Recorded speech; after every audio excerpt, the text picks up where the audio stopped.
반갑습니다. 오늘 수요 세미나 주제는 치과의 경비 관리에 대한 내용이고요. 치과의 경비 관리에 대한 전반적인 내용도 한번 알아보고 또 원클릭을 어떻게 사용할 수 있을지도 한번 같이 알아보도록 할게요. 순서는 제가 치과의 경비에 대한 전반적인 내용들 한번 훑어드리고 그리고 경비 중에서 치과에서 활용하시기 좋은 팁들을 한번 살펴보도록 하겠습니다. 첫 번째 시간에는 제가 경비 활용 팁까지 중간 정도 나가고요. 그다음 두 번째 시간에도 유용한 팁들 많이 알려드리도록 하겠습니다. 치과의 경비에 대해서 한번 알아보도록 할게요. 일단 아시다시피 저는 세무사가 아니라 치과위생사고 치과에서 일하는 직원이기 때문에 여러분들이 꼭 알아두셔야 하는 경비 개념, 세무적인 개념들만 이번 시간에 짚어드리려고 해요.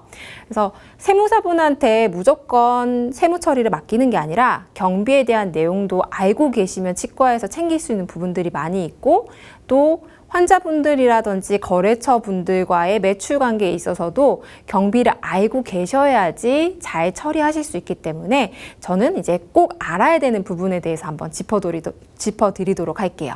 일단 세법상 경비라는 거는 소득세법 27조로 규정이 되어 있고 총 수익 금액에 대응하는 비용이다라고 되어 있습니다. 아주 쉽게 예를 한번 들어볼게요.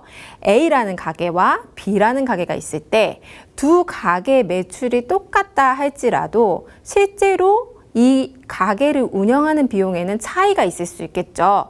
A라는 가게에는 직원이 더 많이 필요하고 또 판매하는 물품을 준비하는 데 드는 비용이 더 크다라고 하면은 실제 매출액이 두 개가 똑같다고 하더라도 수익이 달라집니다. 그래서 일정 부분 매출액과 관계없이 이 사업을 운영하는 데 드는 비용들, 경비라고 얘기를 하고요. 이 비용들을 세법적으로 좀 풀이를 해주는 거죠. 네. 그래서 대응하는 비용, 수익 금액 대비해서 많이 소모가 된다면 그걸 경비로 인정을 해서 매출액에 대비해서 어느 정도 인정을 해줍니다라고 하는 부분인 거죠. 그러면 세부적으로 치과에서 처리 가능한 경비 내용을 한번 볼게요. 일단 첫 번째로는 알고 계신 것처럼 인건비, 네, 사람을 운영하는 데 드는 비용, 그 퇴직금, 복리후생비, 여비교통비, 통신비 쭉쭉쭉 여러 가지 슬라이드에 보시는 내용들이 있습니다. 근데 이 모든 내용을 하진 않을 거고요. 이 중에서 잘 빠뜨리는 부분들 그리고 알고 계시면 좋은 부분들에 대해서 한번 살펴볼게요. 자, 이제 한 가지씩 치과 경비를 활용하는 팁을 확인해 보도록 할게요. 자, 인건비는 알고 계신 것처럼 직원분들의 월급이라고 생각하시면 되는데요. 치과 위생사분들, 조무사분들, 아주 큰 병원은 기공사분들이나 페이닥터 분들까지 여러 가지 용역 비용이 나가게 되죠. 근데 여기에서 활용을 하면 좋은 부분이 바로 이 비과세가 가능한 급여 항목인데요. 식대 같은 경우에는 10만 원까지 가능하고 육아수당 같은 경우에는 6세 이하의 자녀가 있는 경우에 10만 원까지 그리고 자가운전 보조금이라고 해서 업무상으로 운전이 필요하신 분들은 20만 원까지 비과세가 가능합니다. 그래서 실제로 직원분들이 느끼시기에는 체감상으로 월급이 더 높지만 치과에서는 이제 비과세로 더 제공을 해드릴 수 있는 부분이죠. 그래서 세금적인 부분에서 조정이 좀 필요하다라고 하면은 비과세가 가능한 급여 항목을 활용해 보시는 것도 좋다. 왜냐하면 비과세가 되는 급여 항목은 사업주에게 실제로 이제 4대 보험료가 절감이 되는 효과가 있어요. 근데 그렇지만 이제 반면에 경비로서는 처리가 좀 더 적어질 수 있기 때문에 이게 실질적으로 경비가 어떤 게 더 치과에 도움이 되실지 한번 생각을 해보시면 좋을 것 같고요. 그래서 근로자한테는 반대로 실급여액이 상승하는 효과를 주는 거죠. 그래서 치과에서 비과세가 가능한 급여 항목이 있다는 걸 기억해 두셨다가 직원분과 연봉 협의를 하시거나 월급 협의를 하실 때 활용을 해보시면 좋을 것 같습니다.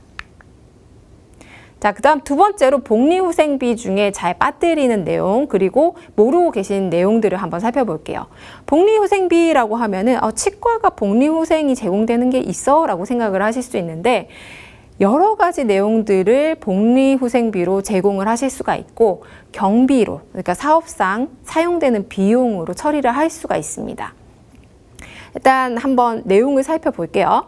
복리후생비로 볼 수 있는 비용 중에 첫 번째는 직원의 식대, 그리고 두 번째는 원래 이제 건강보험료는 사업주랑 그리고 근로자가 절반씩 부담을 하도록 되어 있습니다. 근데 치과에서 이제 마음 좋은 치과의사 분들이나 원장님들 같은 경우에는 그냥 그거 얼마 안 드니까 다 내줄게요라고 하는 경우들이 간혹 있어요.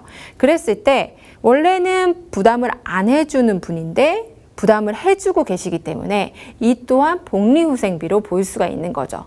그리고 세 번째로는 이제 딱 봐도 복리후생비다라고 느끼실 수 있는 내용이죠. 직원들의 경조사비 혹은 문화생활비로 소요되는 비용들을 지원해줬다라고 하면은 복리후생비로 볼 수 있습니다.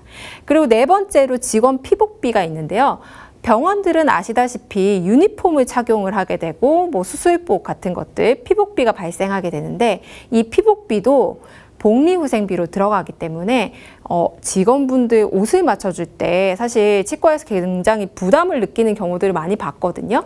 근데 복리후생비라고 생각을 하시고 조금 넉넉하게 생각을 하시는 것도 좋을 것 같아요.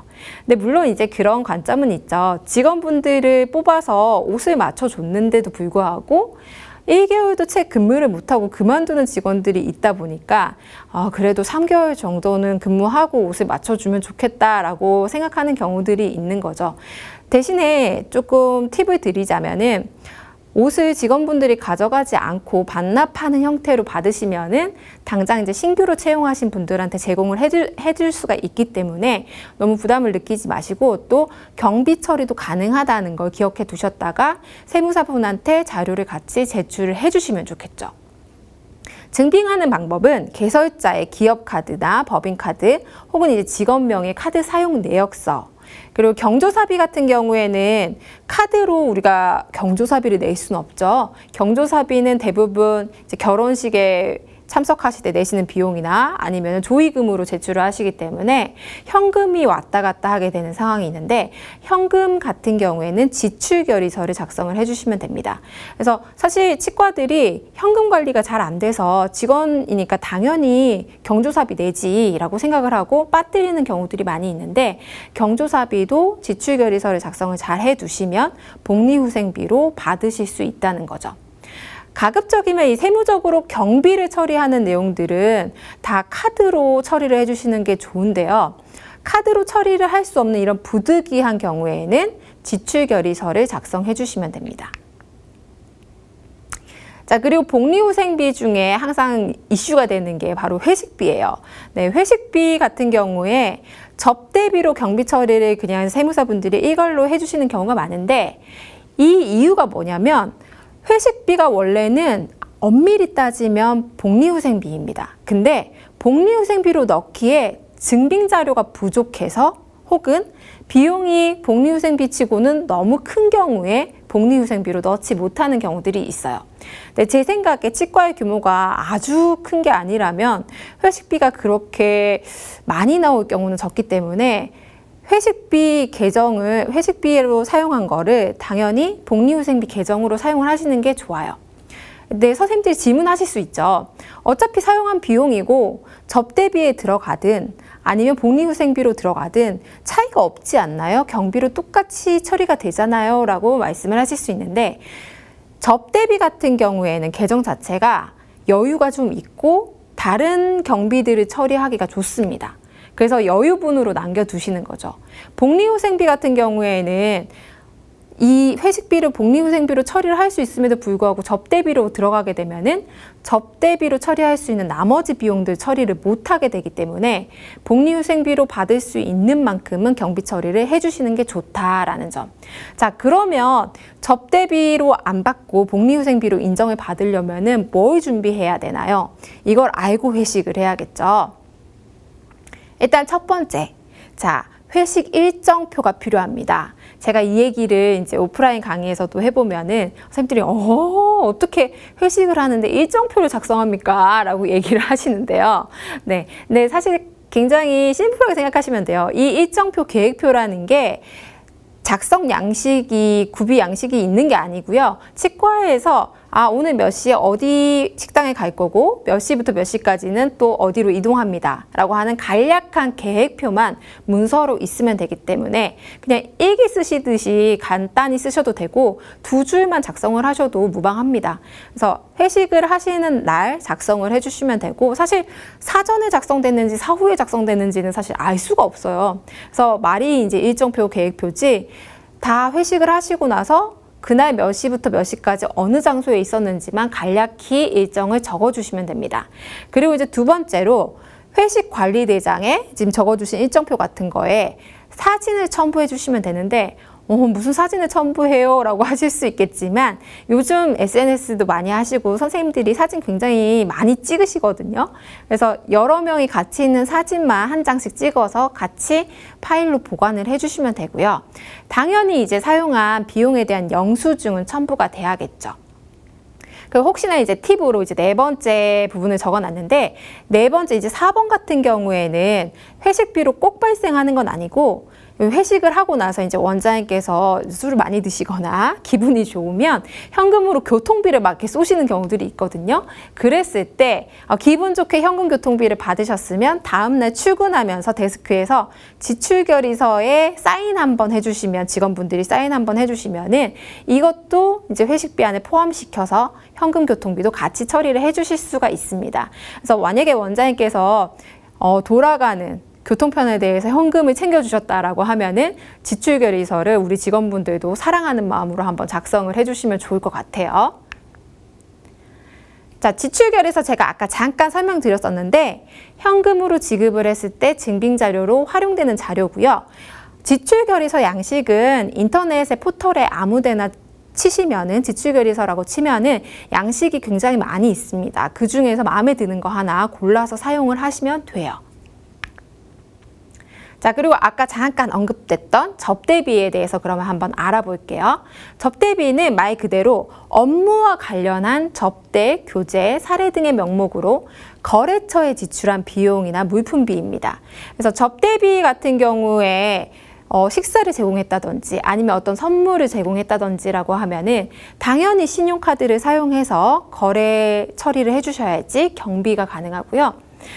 두 번째로는 거래처에 경조사비를 제공하셨을 때, 이때는 최대 비용이 한계치가 있어요. 그러니까 거래처 같은 경우에는 20만 원까지만 인정이 되기 때문에 내가 100만 원을 했다고 할지라도, 경조사비로 100만 원을 제공을 했더라도 최대 20만 원까지만 접대비, 경비로 인정이 된다는 건 기억을 해주셔야 되겠습니다. 그래서 축의금, 부조금, 화환대금도 다 포함이 됩니다. 다만 이제 주의하실 내용 중에 하나는 경조사비를, 거래처의 경조사비를 챙기시려면 청첩장이라든지 장례식 같은 경우에는 우리가 보통 종이 형태로 된 청첩장을 받진 않잖아요. 그래서 장례식 일정이나 약도가 그려진 문자, 이런 것들을 보관을 잘 해주시면 됩니다. 그래서 만약에 접대비로 처리할 계정이 많이 남아있다라고 하면은 직원분들의 도움을 좀 받으셔서 그 해에 발생한 청첩장이라든지 장례식 같은 것들 자료를 모으시는 것도 한 가지 팁이 되겠죠. 자, 원클릭에서 거래처 관리 기능이 있어서 제가 이거를 잠깐 살펴보고 가도록 할게요. 원클릭 내부에 보시면은 병원 관리라는 메뉴가 있고요. 이 병원 관리에 일반 거래처라는 메뉴가 있습니다. 그래서 이 메뉴에서 우리가 세부 내용들을 작성할 수가 있는데, 거래처마다 우리가 지급을, 물품을 받거나 물품을 받으면 돈을 지급을 해주게 되죠. 그래서 계좌번호를 수기로 막 종이에 적어두시거나 장부에 적어두시거나 아니면 엑셀 파일로 관리하시는 경우들도 많이 있는데, 아무래도 파일이라는 거는 누군가가 관리를 잘 해주지 않으면 날아가기 마련이에요. 그래서 누구나 공유가 가능하고 직원이 바뀌더라도 자료 관리가 잘 될 수 있도록 프로그램 안에다 거래처 관리를 해주시면 더욱 좋겠죠. 그래서 거래처에서 사용하는 은행명, 예금주, 계좌번호 이런 것도 작성하실 수가 있고, 담당자의 이름이라든지 전화번호도 같이 적으실 수가 있습니다. 그리고 하단에 보시면 거래처 업무 설정이라고 되어 있는데요. 네, 이 업무 설정에서 실제 이 거래처에서 거래를 하고 나서 우리가 치과에서 어떤 업무를 같이 해줘야 되는지도 업무 구분을 해둘 수 있기 때문에 나중에 이제 추후에 업무를 인계하시거나 아니면은 직원분이 갑작스럽게 퇴사를 하셨을 때도 이 구분이 잘 되어 있다면 어느 정도 업무 관리가 가능하다라는 점이 있기 때문에 이제 원클릭 안에 새로운 기능들을 한 번 더 살펴주시면은 좋을 것 같아요.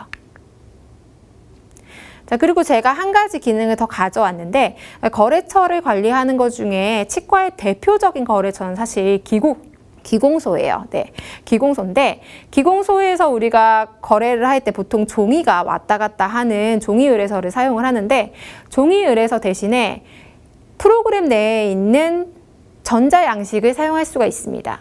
그래서 원클릭에 우측에 보시면 회색으로 바가 하나 길게 있는데 이걸 우리가 퀵 메뉴라고 부르고요. 이 퀵 메뉴 안에서 기공물 관리를 눌러주시면 기공물 관리 내용을 보실 수가 있어요. 자, 기공물 누르시면 일단 기공 의뢰서 양식이 전자상으로 제공이 되고요. 정자 양식으로. 여기에서 우리가 늘 하던 것처럼 몇 번 치아에 어떤 보철물을 제작할 건지, 쉐이드가 뭔지 이런 것들을 지정해서 저장을 하시면 되고요. 이걸 메일로 보낸다라고 하면은 하단에 이메일 전송을 눌러서 전송을 해주셔도 되고, 아니면 이걸 출력해서 종이로 보내고 있다라고 하면은 마찬가지로 출력도 가능합니다. 이제 기공 의뢰서를 작성하는 것만으로 끝난다면 사실 좀 아쉽겠죠. 근데 이걸 저장하고 나면은 기공물 내역을 확인할 수가 있는데 의뢰서 전송이 몇 건 정도 이루어졌고 거기에 대해서 기공물이 몇 프로 도착을 했는지도 같이 관리가 가능합니다. 그래서 기공물이 왔다 갔다 한 내역도 모두 공유가 가능하고 또 한 번에 기간별로 설정을 해서 이번 달에는 몇 건의 기공물을 우리가 의뢰를 했고 기공물 종류에 따라서 몇 건이 도착을 했는지도 확인할 수 있으니까 그날 우리가 일별로 기공물 확인하는 데도 굉장히 유리하고요. 그리고 한 번에 기공소랑 같이 정산을 할 때도 확인하시기가 좋겠죠. 그래서 종이 의뢰서 대신에 한번 활용해 보시면 좋을 만한 기능이다 싶어서 제가 이제 뽑아왔습니다. 자, 기간별로 기공물 내역을 확인할 수 있는 화면, 아까 말씀드린 내역을 캡처를 해 놓은 거고요. 그래서 기간을 설정하시고 조회를 하면은 어떤 기공물을 우리가 어떤 기간 동안 몇 건을 했는지 검색이 가능해요. 네, 총 몇 건 의뢰했고 수정, 리메이크가 많이 나죠. 그래서 리메이크 난 건들도 같이 확인을 할 수가 있고요. 재제작한 거는 몇 건인지. 그리고 납품 요구일도 우리 의뢰서 작성할 때 같이 적어주시는데 납품 요구일 기준으로도 확인을 하실 수가 있습니다. 자, 여기까지 우리가 치과 경비에 대한 내용을 한번 살펴봤고요. 그리고 활용할 수 있는 팁들도 제가 몇 가지 알려드렸습니다. 2부에서 활용 팁을 더 많이 알려드릴 테니까요. 잠깐만 쉬었다가 다시 2부에서 뵙도록 하겠습니다.